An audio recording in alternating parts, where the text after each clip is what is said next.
That's it. Are we live? Are we? Are we? What? Oh, Oh, yeah. Hey, oh, it says up there in the corner. Yeah, we're live. Oh my gosh. oh. Hello, everybody. Good morning. What's Looks a little up? bit What's looks a up? little bit different in here, but hey, good morning, everyone. Welcome to the Business Building Book Club. I'm Molly. We've got Mark. We got Lefty. We are talking about the brilliance that is Gary Vaynerchuk, and we're looking back in time at one of his best books, in my opinion, Jab, Jab, Jab, Right Hook. And we are looking specifically this week at the chapter that was based around storytelling on Facebook, because we're all on Facebook. Hello to our Facebook audiences. Hello to our YouTube audiences as well.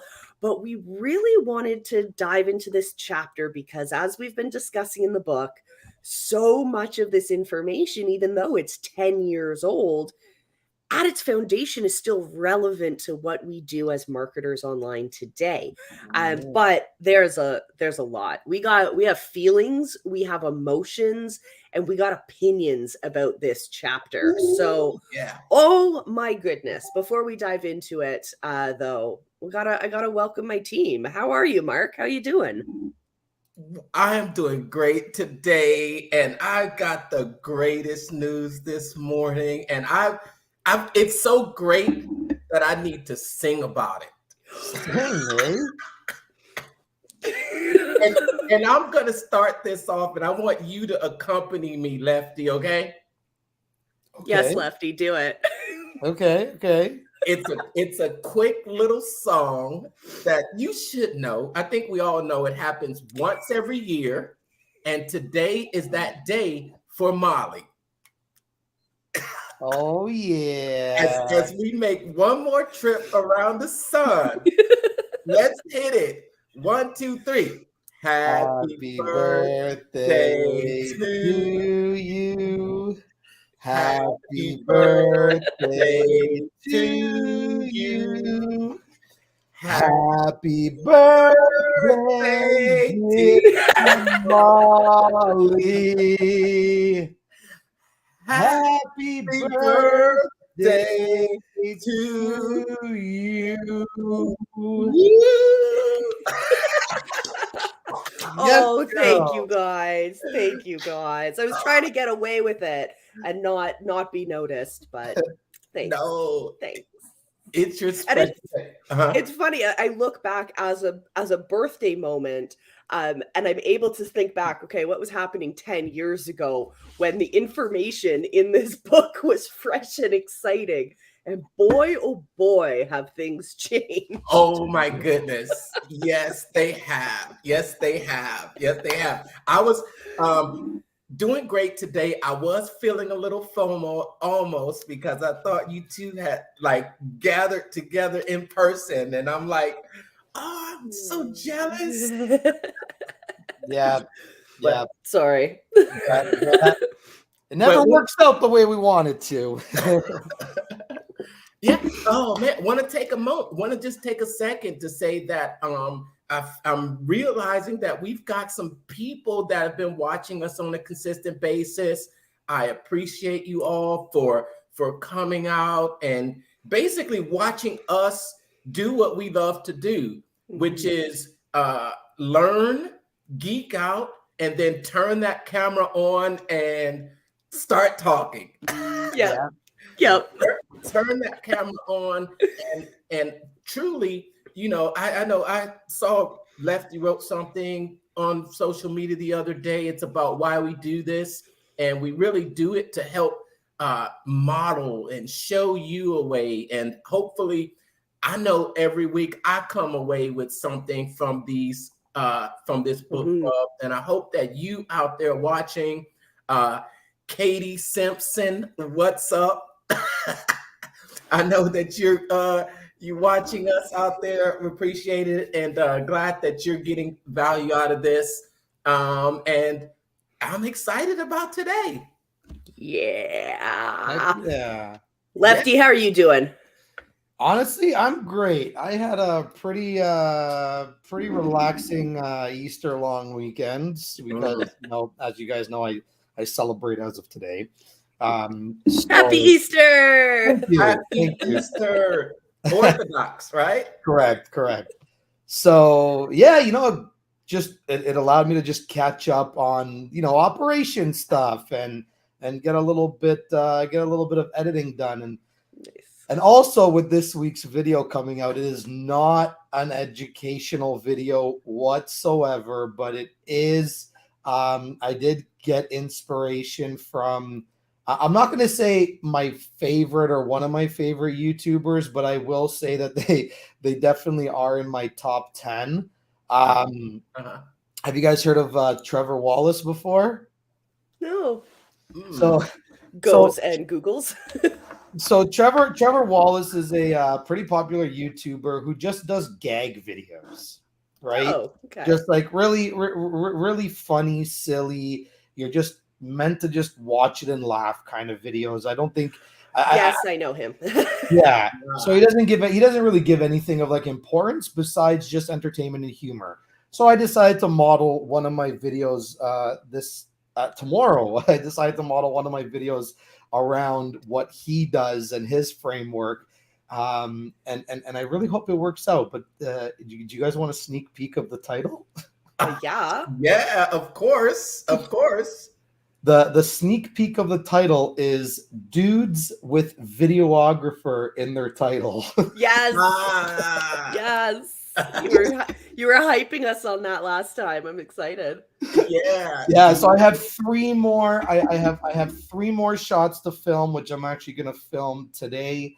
I got to go around to a few places, and it's gonna be.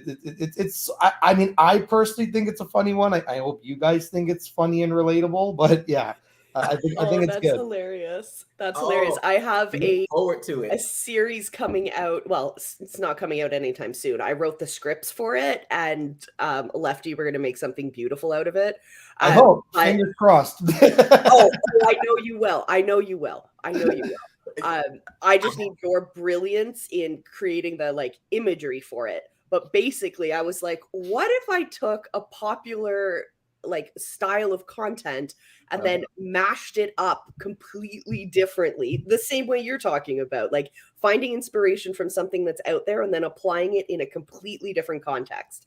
So I'm like, I love nature videos and checking out the meerkats in their natural habitat. But what about if we applied that same concept to entrepreneurs and all the different styles of entrepreneurs? So I have these scripts for the narrator written out of see the meerkat or see the solopreneur in their natural habitat doing X, Y, and Z. And I'm so excited to film those. So yeah, that's what I've been working on. But my friends, let's dive into this. Yes. I'm excited. I'm very excited. So we start out this chapter with something I definitely want to talk about because it has evolved. Remember, everyone watching, we are looking at this book because it was written 10 years ago. We're looking not only for those foundational pieces of information that are going to stay true throughout the decades as these grow. Last week, we talked about how we are still gathering so much great, insightful information from Dan Kennedy, the master of direct marketing, who has been rocking in this business long before the internet was even conceived, right? But his principles still lay true. So we're looking for those principles here in this book. But it's also quite amusing for us to find these things that Gary Vee hyped up so much and now have changed and evolved. Remember back to the last season, we looked at Daryl Eves' book, The YouTube Formula, where he showed us in one chapter the history and the evolution of YouTube and specifically the YouTube algorithm. So now our minds are running rampant around these algorithms and why they work, how they work, and how they've evolved to what they do now. So with all that in mind, round 3, storytelling on Facebook. we start out this chapter with a whole bunch of stats, and I'm interested. I didn't go out and look at some of these stats, but one thing it highlights here is that there are 680 million monthly users on Facebook mobile alone as of December 2012. So this book was written at a time, and he talks about it later on in this chapter, where Facebook is just getting into mobile in 2012, just starting to find that world. And now we know that the majority of users on Facebook are utilizing the service on their mobile phone. So the demographics have completely changed. But I wonder if this has changed. 1 out of every 5 page views in the United States is on Facebook. 1 in every 5. That's like what, 20% of all page views in the US are on Facebook. So I wonder if that's still true. And I wonder, what do you guys think? It's probably even more now.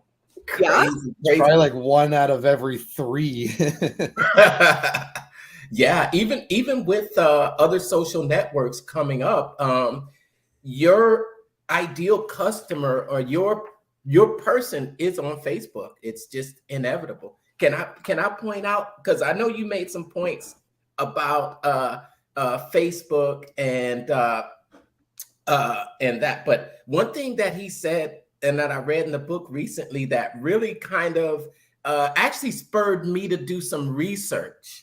It actually spurred me to do some research in a poll, in which he said in this book that if you look at people's home screen on their phone, I mean, the very first home screen, you have your phone there with you? I sure do. Let me grab my home screen. The notification. And he said, no, I'm talking about the phone screen when it's unlocked. Oh, he said that it shows you everything you need to know about what kind of content people value. There's my home screen. There's my home screen unlocked. Yeah, I'm talking about the one with your apps.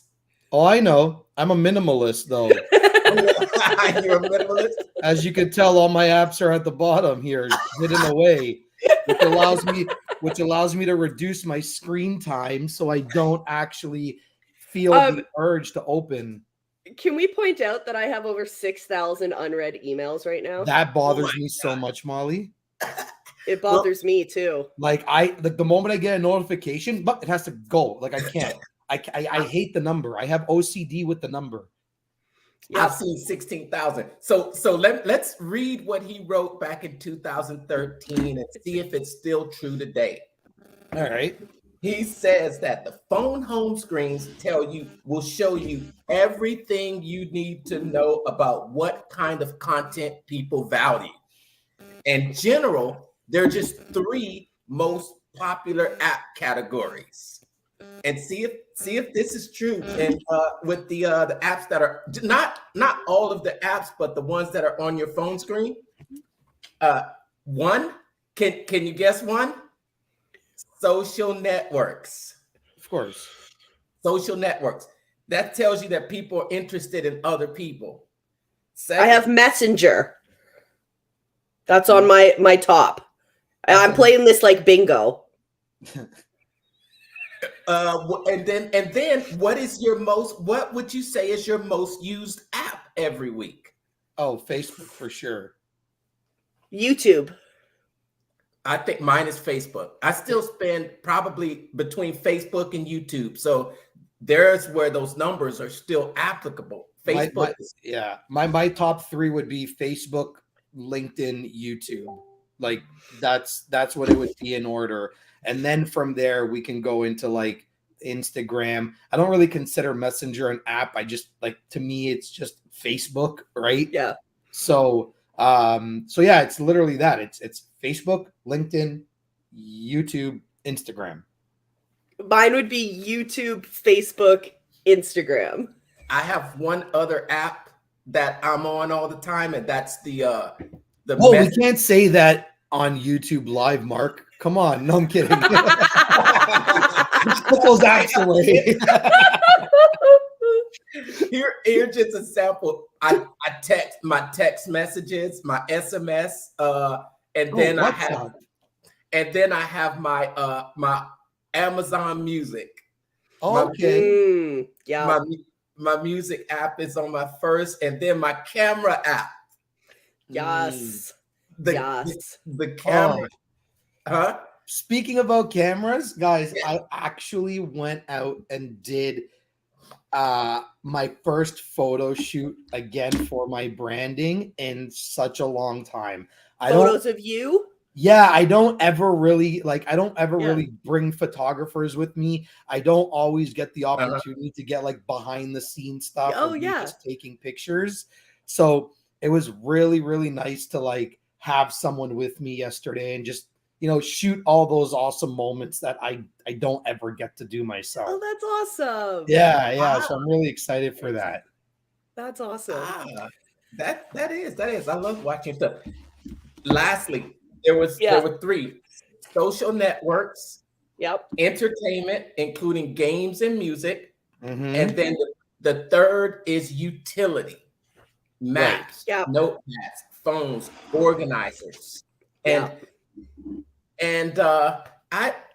I looked at my app and I actually did a poll inside of my group, and I asked my audience in my group. I said, "Show me your phone screen."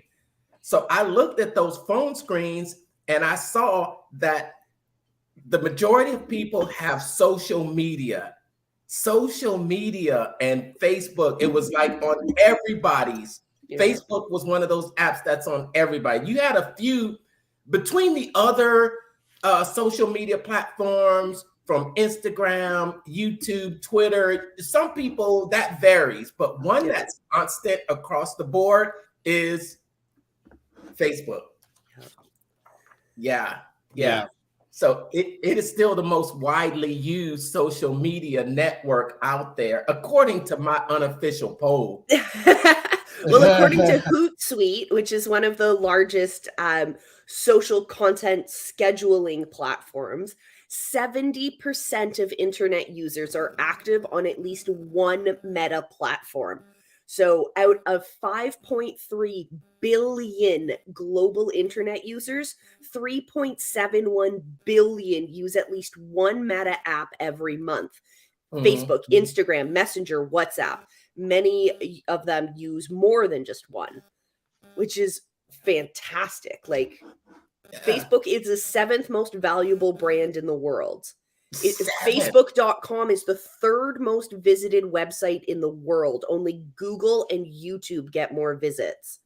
Wow. And this stat is from like recently. What's the date on that stat? Is it? Let's see. This chapter was from January 2023.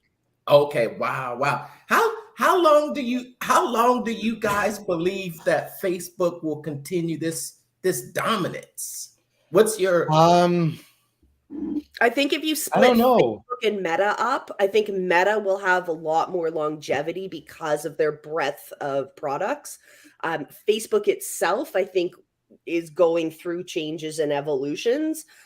So I don't think the Facebook product itself has the same longevity as like when you talk about Meta, you're talking about WhatsApp, which is one of the biggest used apps around the world, right? Yeah, it is. And so when you're looking at that context, they have enough data that they can create the next app that everyone's going to love. We know that. So I think my bet is Meta's going to last a heck of a lot longer than Facebook itself. I don't know. We'll see. I to be honest with you, I've never really been asked that question to even have it anywhere close to the top of my mind. So I mean, at this rate, like, who knows? There's obviously a lot of stuff happening right now, especially with us Canadians with that Bill C-11 or whatever it's called, the censorship social media bill that's trying to be passed. So It really depends on like what will actually get pushed through to Parliament that will affect certain regions of the world, right? Yeah. So for me, that's kind of how I measure things and look at things. There's not I can't really say like a date like, oh, I think 5 years from now Facebook's gonna tank, right? Like we don't know. I think we just have to pay attention to like who's running these operations and like what they want us or allow us to say and can't say.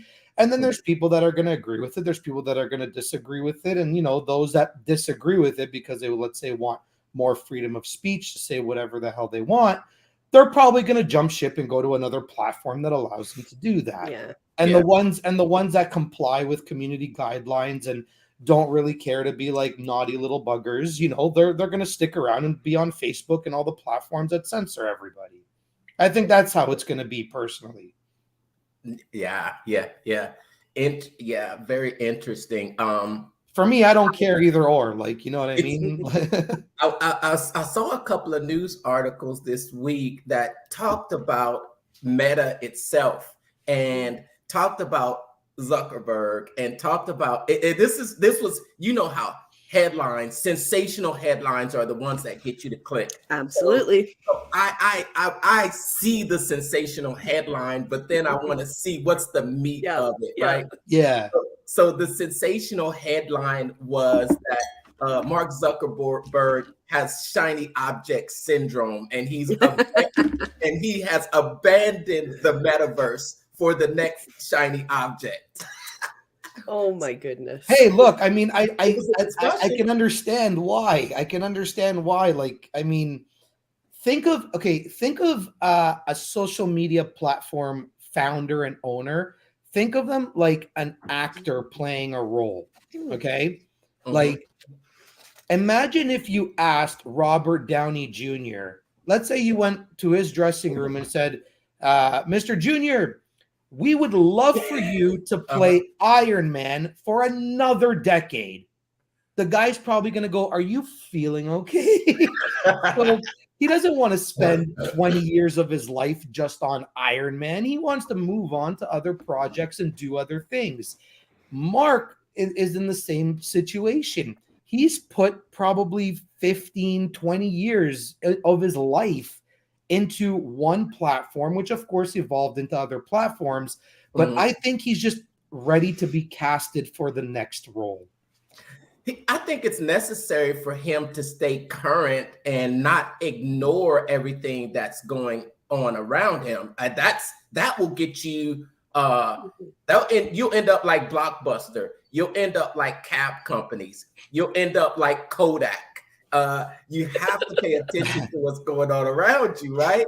So here's what they're talking about the investment that he made into the metaverse just a few months ago, even changing the name of Facebook to Meta and announcing this, we will be in the metaverse in 3 years.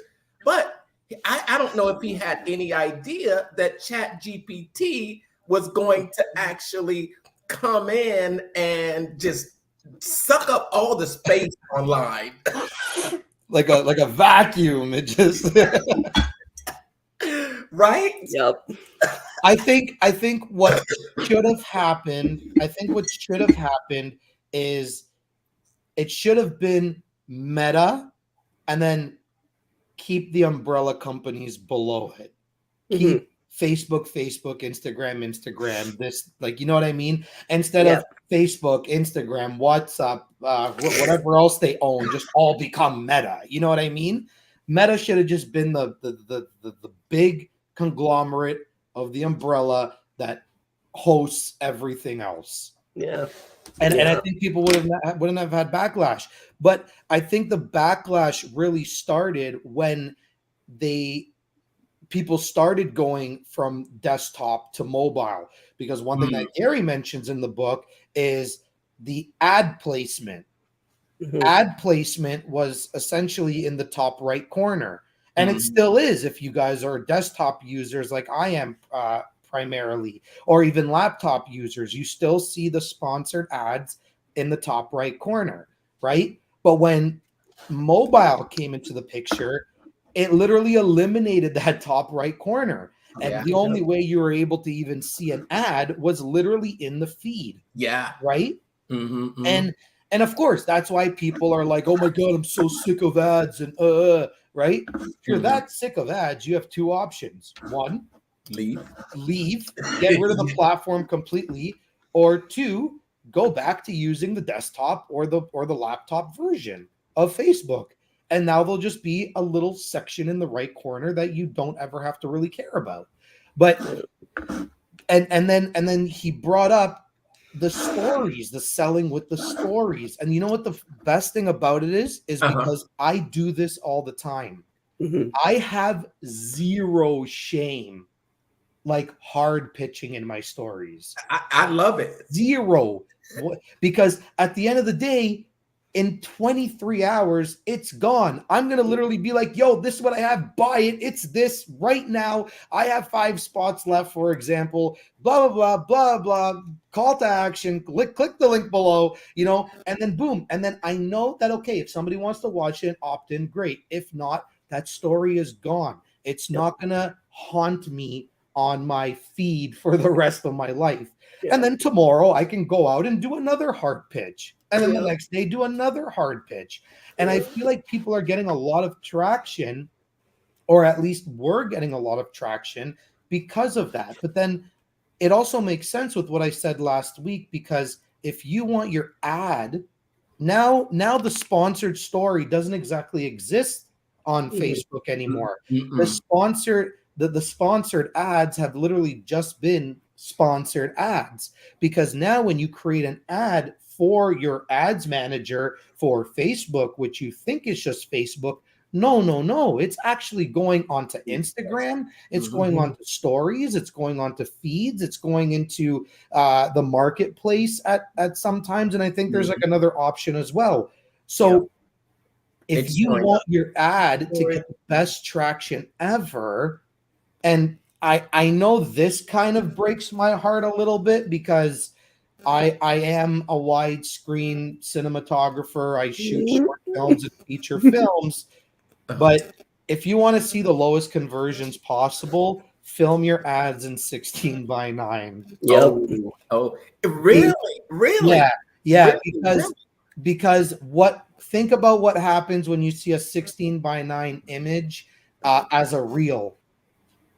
Okay. You have all this space, and you tend to just swipe through because you're probably like, oh, look at this dummy, doesn't know how to use the dimensions properly, right? So you just automatically swipe away. The best dimensions for your ads is 4:5. Okay. It's going to be the long. It's going to be a little longer. It doesn't fill up the entire screen, but it's going to be a little longer, which gives you a little bit of wiggle room. Now, this also gives you a ton of creativity, which a lot of people, in my opinion, have trouble with this, because we're so used to just creating the talking head where you're just like this. Hey guys, I want to give you 3 reasons. with captions. With the hey, I'm going to reveal something right now. Boom. So in order for this to work, in order for this type of this structure to work, you have to train yourself to film wider. Yeah. Because you need to still see what's around you. You still need to create an environment. You still need to show people things. And oh my God forbid you get into post, or you give your editor the video, and they potentially need to zoom in somewhere, and you've given them no real estate to zoom in. It's like, hey, sorry, can you film that again? I don't care that you have 15-hour days, right? So that's what it ends up being. So you got to learn to just push back, and the best way to do it is you're going to have to get the proper lavalier mics. You're going to have to get some sort of audio recorders like I use. I actually put this on a boom stand, and I literally have it above me, and I just record everything that I need.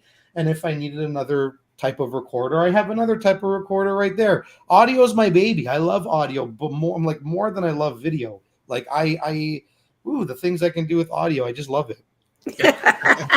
So I want to bring you guys back to the first couple pages of this chapter because we start to unveil a little bit more about the original Facebook algorithm, the big Yeah.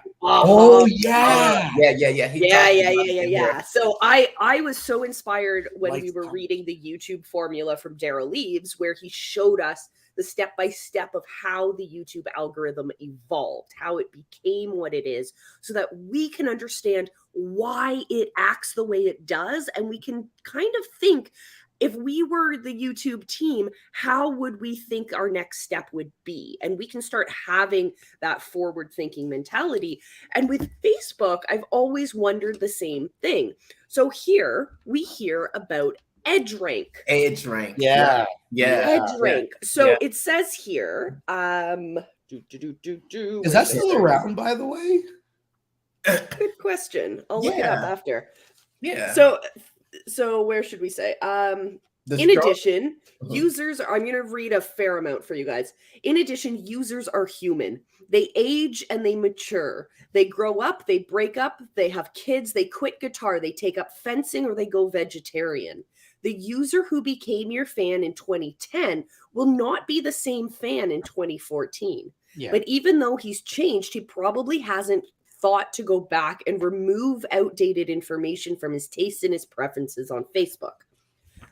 I know this is so true because I went through my own Facebook profile and was like, oh yeah, I remember adding those like 20 years ago. That's pretty cool. That's pretty cool. So we're always going to follow more people and brands than we need to. We may not be watching this TV show anymore or following that actor, but we don't unfollow their pages. Yeah. As those bygone interests fade from our consciousness, we expect them to fade from our pages and our news feeds. Facebook knows this. Long ago, when college students were the biggest population on Facebook and their user pool was relatively small, people's news feeds were organized chronologically. We all remember this. Yes. But as the user base grew and grew and grew, Facebook had to figure out how to prevent user streams from getting clogged up with posts that they weren't interested in. Mm-hmm. It didn't want to be Twitter with its waterfall of content from every person, organization, brand, and business that the users ever expressed interest in. It wanted to curate our newsfeed and make sure the majority of what we saw was always important and relevant to us.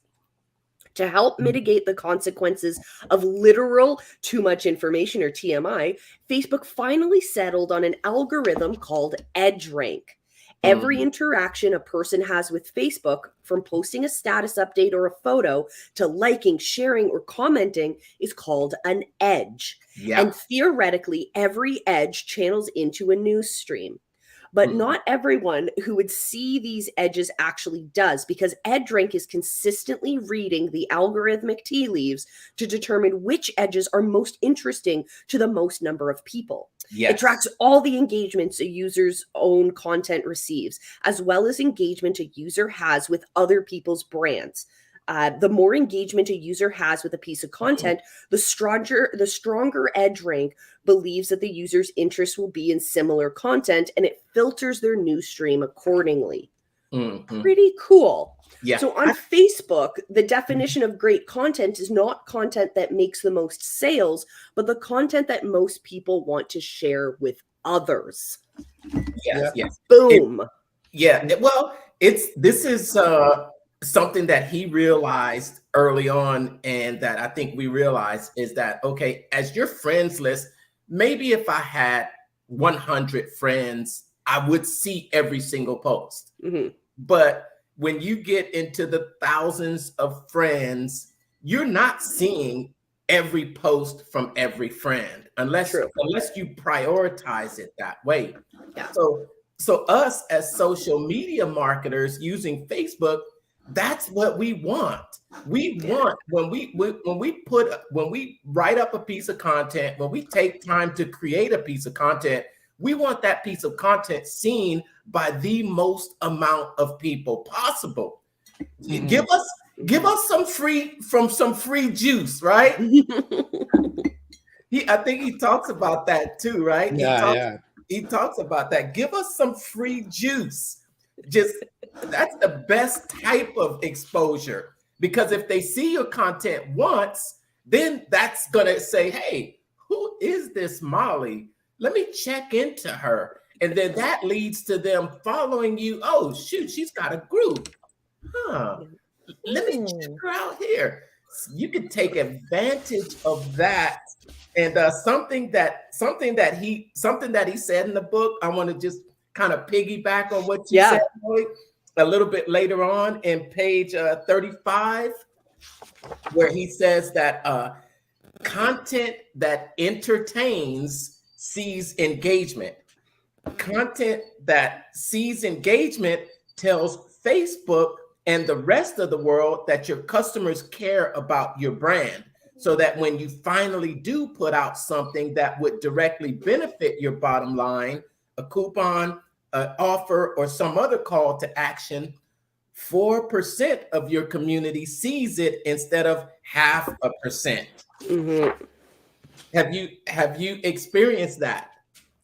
I have. I mean, I have. like I've definitely had posts that don't do very well, and then I've had posts that are like, it just, I can't stop the comments. Like it's wild, but it's all trial and error. It's all hit and miss, right? Like I don't Gary V says it in like a very like perfect world way. I'm hearing a buzzing. Where's that buzz? Is that me? I don't hear a buzzing. I hear it too. You hear it too? Maybe it stopped. Gone. It stopped. It's your phone. It's my mic. Oh, is it back? It was. It stopped. It's gone now. Okay. Well, anyways,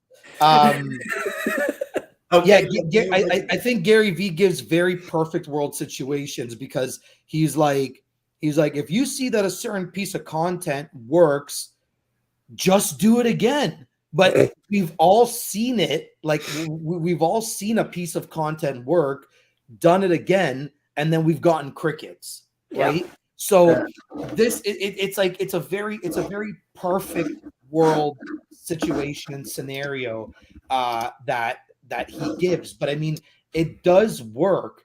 It's just a matter of like, I mean, you're not King Midas. Like not every like Gary is talking about this as if like you're King Midas, and the moment you put fingers to keyboard, you're gonna just turn it into gold. Like, you know what I mean? Like it's not true. It's not gonna happen. You might hit gold, and then it might take you 20 posts to hit gold again. But and I know you're just like, oh my God, Lefty, that sounds like a lot of posts. But realistically, it's like if you're doing 3-4 posts a day, you can hit 20 posts by the end of the week, right? Yeah. So it's really not that far of a stretch that you think. But it's just a matter of like understanding that you're like, people still have other people that they want to indulge in, right? So it might have not been the fact that your audience might have not found Gold Post 2.0 interesting. It's just a matter of like, at the time that you put out Gold Post 2.0, they had 10 other pieces of nuggets that they had to watch, which unfortunately left your rank to go a little bit lower. Mark, you and I actually just got this 111 days of engagement and reach. Mm-hmm. Yeah. Well, it's interesting because I think it's a participation trophy, in my opinion. But when he wrote this book, Facebook didn't give us the detailed analytics that it does now, because now we can go in, and if you have a creator profile, you can see the impressions, you can see the engagement, you can see how many people have watched your video on your personal profile for 3 seconds or longer. And it's still, for me on Facebook, my posts that get the most engagement are always me just doing random stuff. Okay, or showing my life. Yeah. on every day, going to eat, going to a Yep. restaurant. Are those the posts that is that true for you guys too? Sorry, ask the question again. The post of mine on Facebook, because I was looking back through it to see, okay, which posts get the most engagement, because you'll see people make these two-step posts and then it's like but the posts that consistently get the most engagement. But then again, though, I do have a lot of my friends and family on as friends. By the way, my sister-in-law got her approvals from the state, and she's gonna be launching that food truck here in the next week. Awesome. Yes, dude. Oh, that's awesome. Oh, I'm sorry. I'm getting off track, but she watched last week and she was like, and she commented, and she was like, oh, those two guys, where'd you find them from? I said, they're Canadian. They're so I said, get yourself a Canadian friend. yes. And she loved it and shared it. But I was just talking about the post. What posts do you find on my social media, on Facebook we're talking about? It's still me going out to restaurants, me doing something in my personal life. Yeah, I think well, think about it in this way, right? It's called social media, right? So people would rather like it, like if you really wait, hold on. Are you trying to say that social media should be social? Ooh. I think so. Whoa. I think so.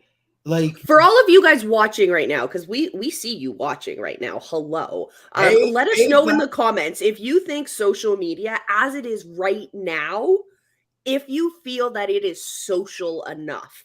Or do you think it's just a whole pile of advertisements and it's kind of worn its way down? Let us know in the comments. And also let us know where you're tuning in from, because hello, not all of us are Canadian, Mark.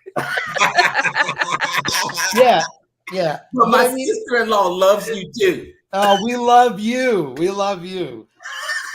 But I mean, to answer the question, it's just like I get a lot more traction when people when I'm putting something out of just like me doing my thing. It doesn't necessarily have to be like me at a restaurant like you mentioned, but like if it's me like editing something and then I take like a screenshot of just where I'm at, like that will get more traction and more likes and comments and whatnot. Not necessarily shares, but it'll definitely get more likes and comments over me turning around and giving up this story, which is like 18 paragraphs, which let's stop the 18 paragraphs just so at the very end of the 18 paragraphs, you try and like pull me into a van to buy your course after you took the cap off my head or the bag.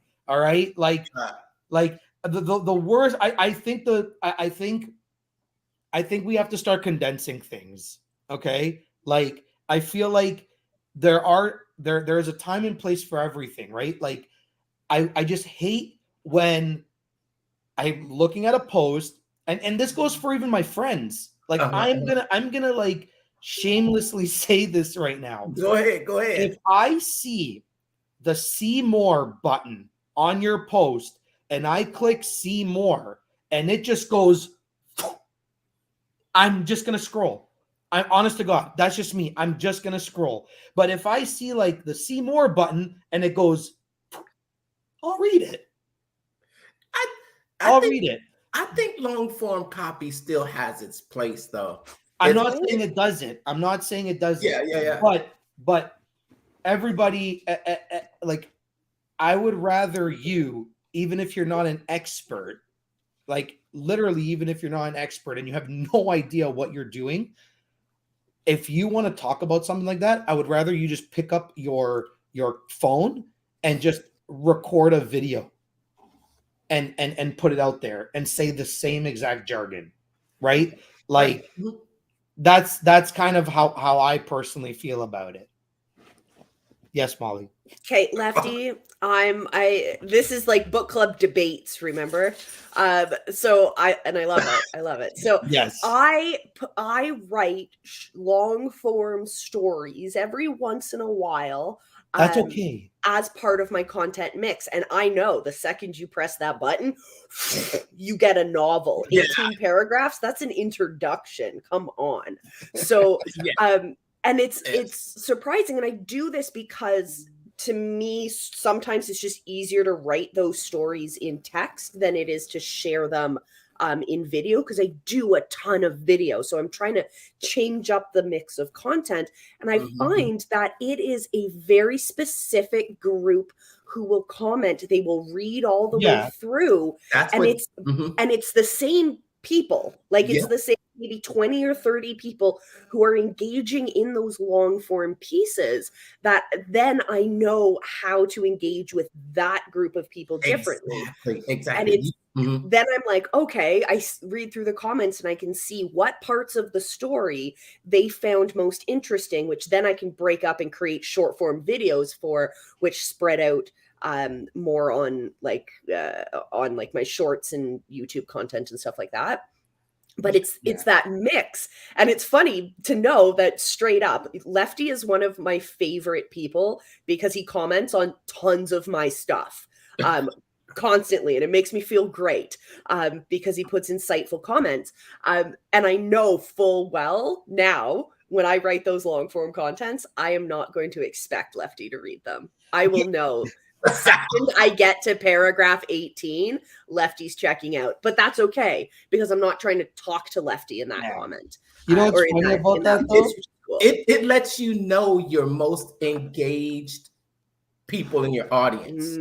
When they're or it also lets you know how well you're becoming with curiosity to keep people reading, to keep people engaged. So I would say, don't be afraid to put out long form content. No, definitely not. I do it too. But read the statistics and then use that feedback to get better every time. And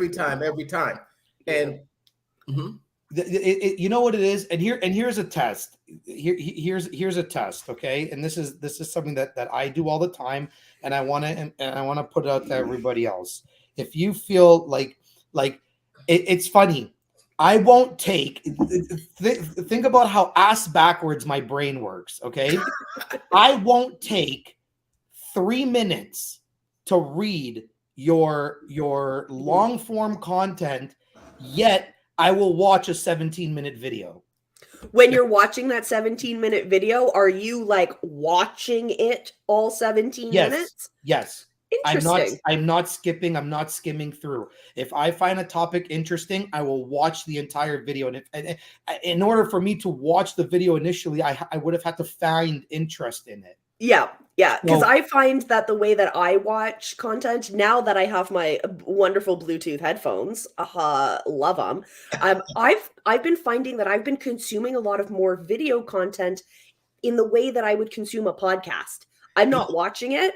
I'm just listening. I'll put it on my computer. I'll play it. I'll wander around the house. I'll do some chores and stuff like that. I'll be interested in the audio. If I see the screen, I see the screen. If they're talking about something I need to look at, I'll walk over and look at it. But I'm really getting away from watching the videos just recently. Videos and audio are much more passive. Yes. They're passive. When you pick up a book and you start to actually read, it takes effort. It takes effort and a concentration of you can't multitask reading. Exactly. And the second you stop reading the next word, it's no longer an active engagement. But if you're, I like how you say it's active versus passive, because with video, say we're or audiobook, right? Last book you read as an audiobook, I read as a physical book. So in your case, if you decide to stop paying attention after that chapter, it's going to continue to talk to you. Whereas if I stop reading at that chapter, I don't gain any more information, which is really interesting to think of. People are watching us right now while driving. So keep your hand on the wheels. Okay. Yeah, see, and I don't even, and the funny thing is I don't even do audiobooks. I don't retain information that way. But you can't read a book while driving, but you can. But I won't read anything. I won't listen to anything while driving either. Because for me, I'm driving at that point.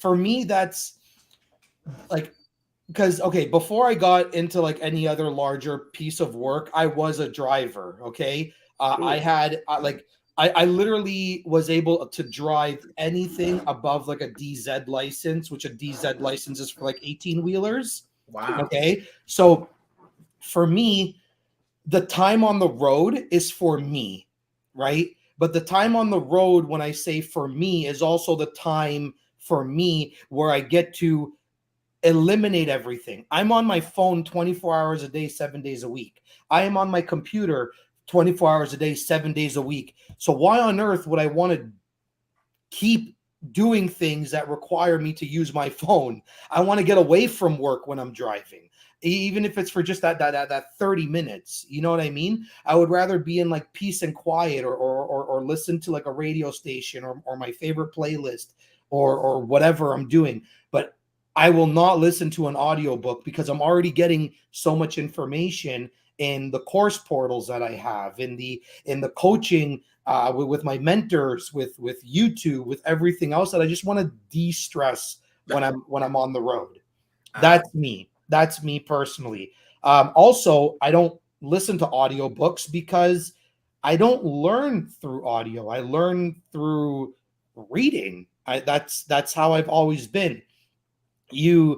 It's hard for you to like sit there and tell me a bunch of information and then me go, oh yes, okay, perfect. Like, you know what I mean? Like, no, like I have to see that it says here, content that entertains, sees engagement. I understand that. But if you said that to me, I probably would be like, I don't get it. Like, what do you mean by that? Can you elaborate?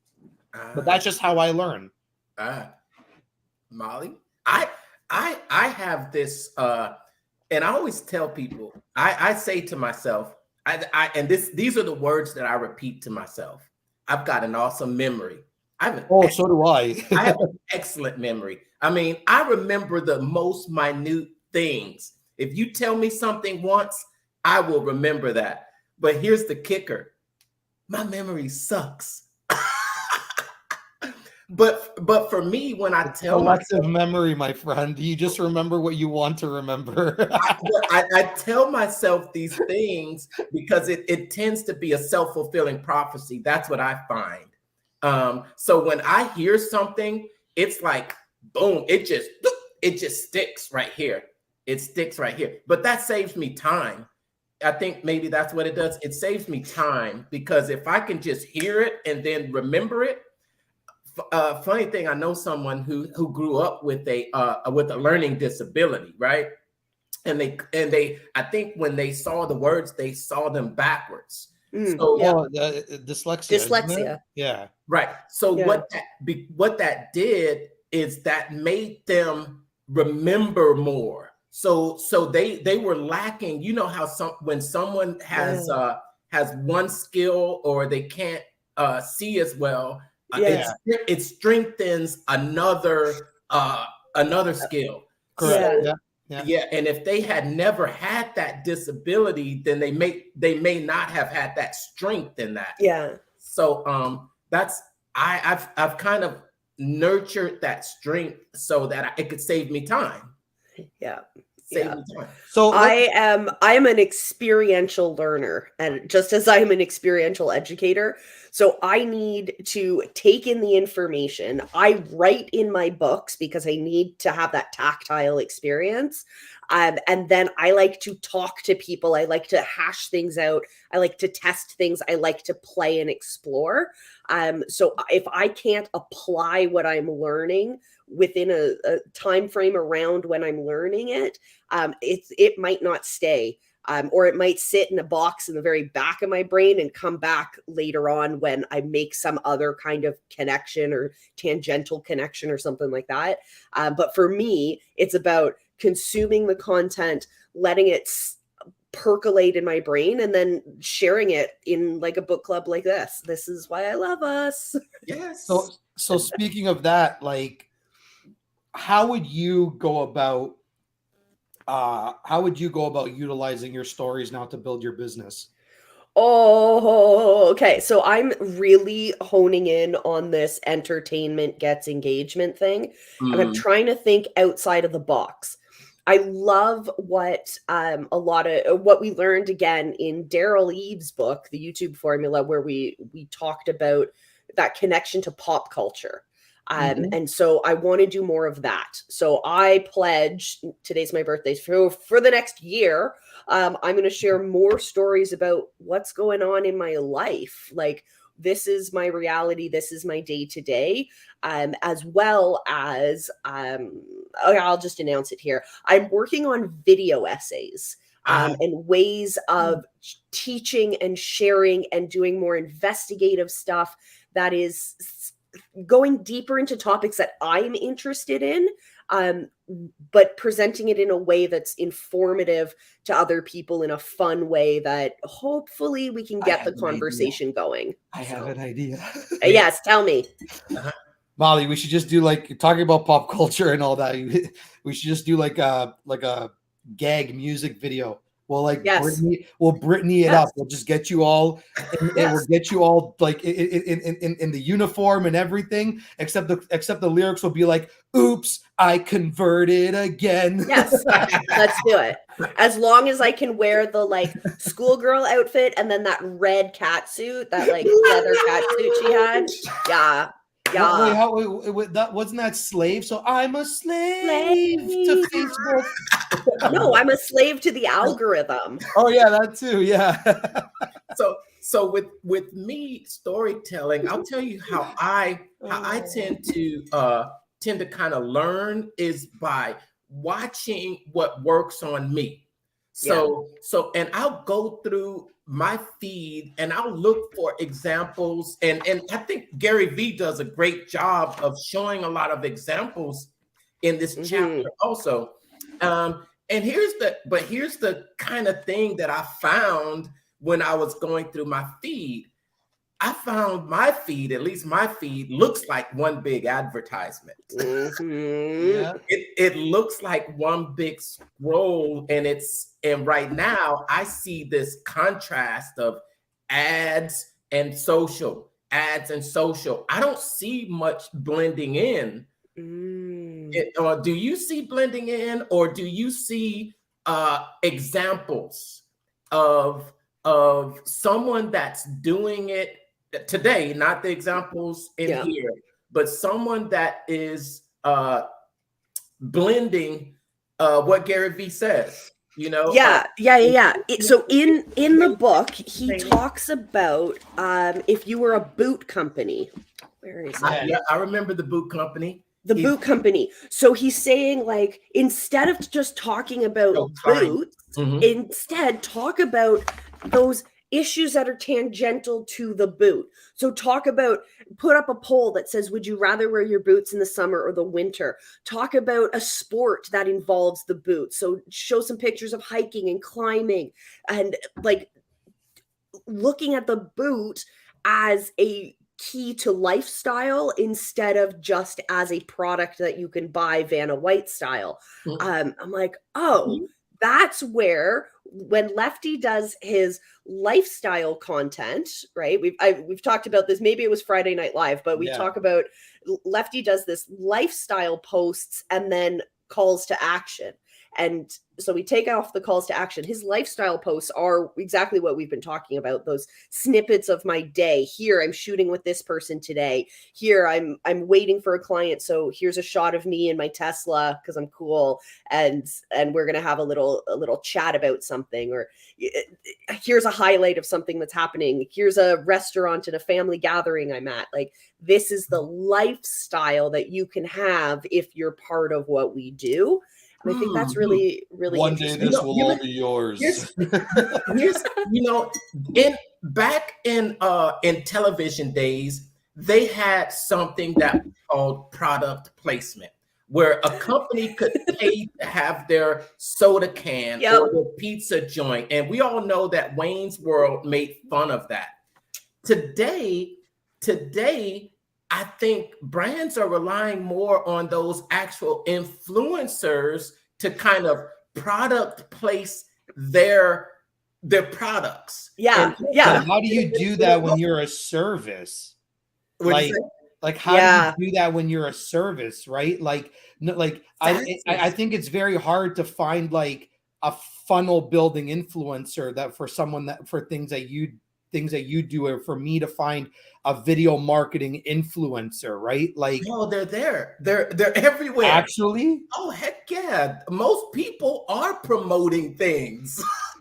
when you see the little shorts and they're saying, I found 3 tools to do this. Those are also products. Like okay, those are services, yes, but if I have to like have a subscription to something that's on a platform, to me that's a product. That's not a service, right? Like I'm talking about like I'm talking about somebody physically going like, if you need a sick video, you got to go to Lefty because he's going to do this and this and this. You don't find affiliate marketers or marketers. Lefty, think about it this way. Think about the world of fitness and weight loss. So they're selling a goal, and they are the service that helps you get there.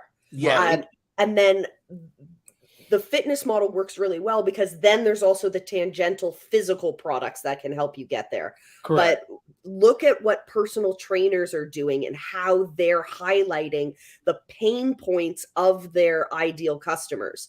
So it's really obvious in the fitness and weight loss industry. Like, Barbara wants to lose 5 pounds so that she can fit into her wedding dress. And Sammy Barbara. And Sammy wants 5 pounds. Exactly. Sammy wants to be able to boost her energy so she can keep up with her grandkids. Yeah. So think about your ideal customer and what your service is. Think of yourself as an infomercial, like an overly exaggerated infomercial where people cannot function without your service. So what is that crazy exaggerated pit of despair that they are sitting in? And then what is it that you can help them achieve? So you could do tons of content around people, like clients of yours who were like, man, I was invisible online. I had no idea what was going on. I was trying, or I was drowning in creating the wrong kind of content. And the hook is the result. Give me an idea. the hook is the result. Here's how my company generated 3,000 clients in 30 days. Yeah, but you know what? Like, and then you find out the process includes a video sales letter. Yeah. Right, but so I feel like my feed is just a bunch of that. Like want my blueprint to this. This is how I got that. Let me do this. So break out of the box. And you're good at that. You're already doing that. I know I'm already doing that. But I'm saying, sorry, go ahead. I don't want to. When you're doing this, like your parodies right now, that is a completely new hook that's going to grab people's attention. You have a very simple CTA at the end. Bam, you've broken the mold. You've changed the hook. Or let me bring it back to the book for a second. Change the hook. Change the right hook. Exactly. Right, to put it in boxing terms. But of course, maybe what you're seeing, Lefty, is not enough jabbing. And so he says to put it in boxing terms. Facebook is all right hooks. And he said that in the book. Yeah, said to it's put gonna it in become boxing that. terms, you have to jab enough times to build a huge visibility. So the day you go to throw a right hook, the day you go to try and make a sale, say that post not particularly shareable, but the link takes people to your product, it will show up in the maximum number of news feeds. So as long as you're continuing to create content that is valuable, what people right now, what you're talking about is that people think that value is just let me give you tips. But instead, what you're seeing in reality on your feed, what we've already talked about today, is sometimes that value isn't tips.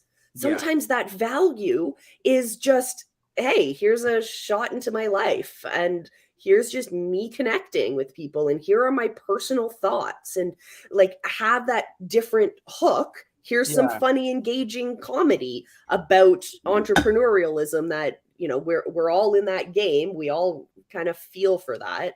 And grabbing them in a funny way is very funny and very aesthetically beautiful way, is what separates your vision and your I know you hate when I say this, but your superpower. No, I'll take it. Well, I'm getting you a cape. And Yeah? I can't I wait have a hood. I can't wait to see your next video, because I'm sure you're going to talk about that too, Lefty. Because the videographer, Which one, the parody one that I'm about to do? Yes. I'm gonna how can I I'm gonna really call out the I'm gonna call out the like I'm essentially calling out the douche influencers. yeah, the ones with videographer in their Yeah, the yeah. dudes. Can we do a series, Lefty, of like you're the videographer and I'll be the shitty influencer, and we'll just like go to like absurd places and be like, okay, no, take this picture. We have to make it look sexy. It is a garbage dump, but we gotta make it look good. We could do anything you want. I think that would be hilarious. No, it's just there's like look, Chat GPT, as amazing as it is, it's gonna ruin the internet. You're one of those. You're the extremist. I know I use it. Hold on a second. I use it, and I also pay for Plus. Okay, but it will ruin the internet. I'll tell you why. I'll tell you why. This is my opinion. Okay? This doesn't mean that I'm correct. It doesn't mean that I'm incorrect. Yeah. But at the end of the day, one thing that all of the major marketers, all of them, Seth Godin, John Benson, all the massive guys out there in the world right now, this is far beyond prompts. If you are using ChatGPT and you're going to be a prompt master, you already lost. You might as well just stop using it. Also, John Benson, this came out of his mouth. I don't remember the exact wording, but I'm going to try and recite it to the best of my abilities. Okay. And he is also the creator and the inventor of the video sales letter. So I will listen to him with anything and everything that he says. But he pretty much says that you got to learn how to use this thing and not just take it at face value, copy paste and whatever. Mm-hmm. Okay. And 90% of the people are using it that way. He also mentioned that the way we feel like the machines are going to rise, there will come a point in time, I don't know when, he said this as well, the real creators will rise above again, because we will be able to all see through the crap. Yeah. We will all be able to see through the people that are using ChatGPT to write their scripts, to give them their hooks, to give them their stories, to give them everything. So by all means, have fun with it while you still can. But oh no, honey, you think you're taking my job? I'm not scared. I am not scared. Sorry. Not at all. It's a tool. It's a tool. Yeah. It's a tool. It's a tool. And that's how it should be used. It's not you. It's no substitute for you. Your personality, Lefty. If someone were to show uh, AI of you, I know it's you because you have your unique stories. Yeah. And you have, I love your storytelling ability, Molly, and I love your storytelling ability, Lefty. I mean, and that's what really gets people to come towards you. Mhm. Is really learning about you personally, and that thing is, for lack of a better word, AI is soulless. Yep. Yeah. Yep. Look, if you I know, and it has to do with Facebook because we're seeing it a lot on Facebook. I don't really see a lot of, if you're fooling me on LinkedIn using Chat GPT, then like bravo, because honest to God, like the LinkedIn posts, I feel like people on LinkedIn are a little bit more authentic than they are on Facebook when it comes to like not being so vocal or whatever about how they use Chat GPT. But look, guys, on Facebook, especially because we're talking about Facebook and we want to show up, we want to tell stories, we want to be authentic. Like, if you are ever feeling that you are in a position where it's like, oh my gosh, I don't know if I'm going to have a job tomorrow because of Chat GPT, then literally stop doing everything. Stop doing what you're doing. Stop posting, stop creating videos, stop, like, take 2 weeks vacation and really just go back and like just redefine the offer, redefine what it is that you're really doing for people, and think of a way that you can still remain relevant, where you don't have to people automatically go into a panic when they think something bad is about to happen. All you gotta do is just take a step back, look at all your pros, look at all your cons, mesh them together, and then come back to the world with something new. Now, if you absolutely feel like you have nothing to offer, then I'm sorry, but I think if you just open up the brain a little bit, you'll be able to find ways to stay relevant and be the Facebook master that you want to be.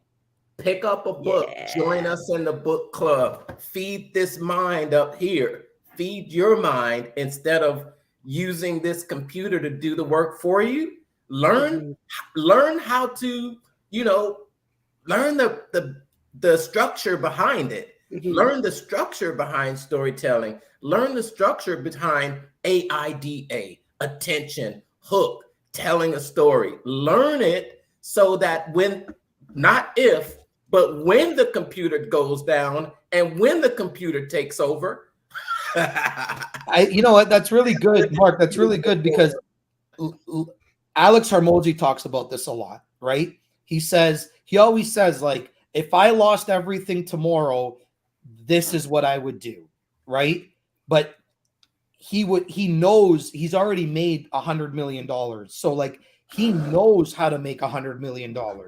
Now, let's say if I was just, I don't know, let's say I'm a young kid or even I'm in my 30s and I'm just starting to be an entrepreneur. And I say, oh, I'm going to start like a writing business using Chat GPT. If you, let's say somehow, some way, fooled the market into telling your stories through Chat GPT, and then you had to come up with a post saying, if I lost everything tomorrow, this is what I would do. You don't have copywriting skills. Yeah. So you physically can't do it again. You're screwed at that point. You're always going to be jumping on the next best thing. And you're always going to be that person that's going to be trying to reinvent the wheel. So before even jumping into these types of tools, like learn how to use certain things first. Learn how to write, learn how to build a funnel, learn how to film and edit a video if that's what you want to do. Learn how to run a proper Facebook ads campaign, right?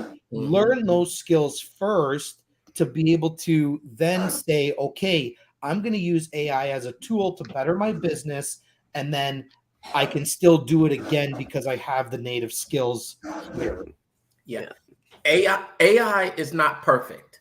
And if you were to use AI and you really don't know some of the nuances behind it, you're going to be putting out content that could be wrong. You're going to be putting out stuff that could be wrong. You have to be able to go in there and just like understand, okay, ooh, wow, look, I need to change this, or let me move this, or wow, it gave a wrong statistic. Yeah. Oh, yeah. Right. Some people just put it out there as if it's just like, okay, copy and paste. No, it in conjunction with the human as a tool. But yeah.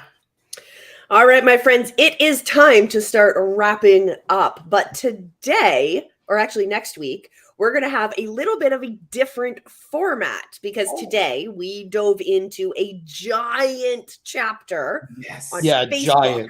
Giant chapter on Facebook that because we are all on Facebook and we are all using this platform. So we really wanted to get in depth. But next week, all three of us are going to be giving you guys our book reports. It's book report week next week. Oh boy! So we're each going to be covering a different chapter. We're going to be talking about Twitter and Pinterest and Tumblr, and whether or not they're still relevant, whether or not we can learn. Again, we're looking for those foundational pieces of information that can carry us through to today. So get ready, my friends, because you're going to get individual book reports from each of us about these platforms, and we're going to see what takes off. So that's it for today, my friends. Any closing words? It started with Mark, so let's start with Lefty this time. We're gonna start with me this time. No, go. No, Lefty, you close, then Mark, and then me, and then we'll end the episode. Oh, okay. Closing remarks, guys. It's becoming difficult to get seen. Organic is still very much alive. I don't want anybody to think that they cannot make it on these platforms. Although Facebook will reward you if you're actually investing back into them. Use those boosts. Use do a brand awareness campaign. Do a like campaign. Do if you want, obviously there will be a little bit more expensive, but do a lead generation campaign. Feed these things. I'll give you an action. Since we're talking about stories today, I will give you guys a story to end this off quickly. Okay. I found my wife through online dating. And as I was scrolling through all the matches and all the people, I kept getting this ad pop up. And the ad pop up was for me to pay into their premium service. Right. So then at that point, I thought to myself, I go, well, it's only $20. I wonder what can happen in 30 days. Think about how many more people I will be exposed to. Right. So I decided to pay that $20. And automatically when I paid that $20, I was exposed to better matches. Why I was exposed to better matches is because I was put in a pool of people that also cared to invest in themselves the way that I care to invest in myself, despite the fact that it was only $20. And literally, it wasn't even 72 hours later that I stumbled across my wife's profile. Oh, so nice. Think of if you really have something that you want to say to your audience, don't be afraid to invest in yourself. If you think that you're getting that kind of traction, back it with some money, right? Pay for those, pay $50, $100, $200, but you got to just make sure that you're investing in the right type of campaign. Because if you're going into a lead generation campaign with $50, I'm sorry, you just gave Facebook free money. But if you're going for a like campaign or an engagement campaign, $50 to $100 can actually go a really, really, really long way. So those are my ending words. Invest in yourself. Don't be afraid to invest in the posts and the boosts and all that. I love that. I love it. Awesome. Well, jab, jab, jab, jab. And there are some areas in this book where he actually says more than 3 jabs. Yeah. Jab 5 times. Jab, jab, jab, jab, jab. The jab sets you up for the hook. Yeah. And my final words are, I'm loving this book right now. Yeah. And in this chapter, Facebook, I'm the biggest thing that I took away from this chapter is that you have to come a little bit, a little bit unique, and understand that the most important person out there is you, out there watching us. Right. And that's the number one thing I think that we all realize that, and we appreciate all of you for listening to us week after week. And if yeah, week after week, that's the most important thing. We heard it in Daryl Eves's YouTube formula. Replace that word algorithm with the word people every time, and understand that there's people are coming to, people are giving you their time, and it's very much appreciated. Just 3 minutes, 4 minutes of your time watching, learning something it's the greatest gift that you can give. And I can't wait to get into Pinterest next week. That's going to be my chapter. So I'm Twitter. And I'm Tumblr. Just be ready to learn about that platform and how you can increase your exposure there. Ooh, I love it. Guys, thank you all for joining us, whether you're watching us live or on the replay. We love you from the bottom of our hearts. We will see you same bat time, same bat channel. And of course, you can always join us for Friday Night Lives, the best show on a Friday night on the internet. So my friends, have a fantastic day. Happy birthday to me. I love you all. Be excellent to each other. To you. Happy Happy birthday to you. Happy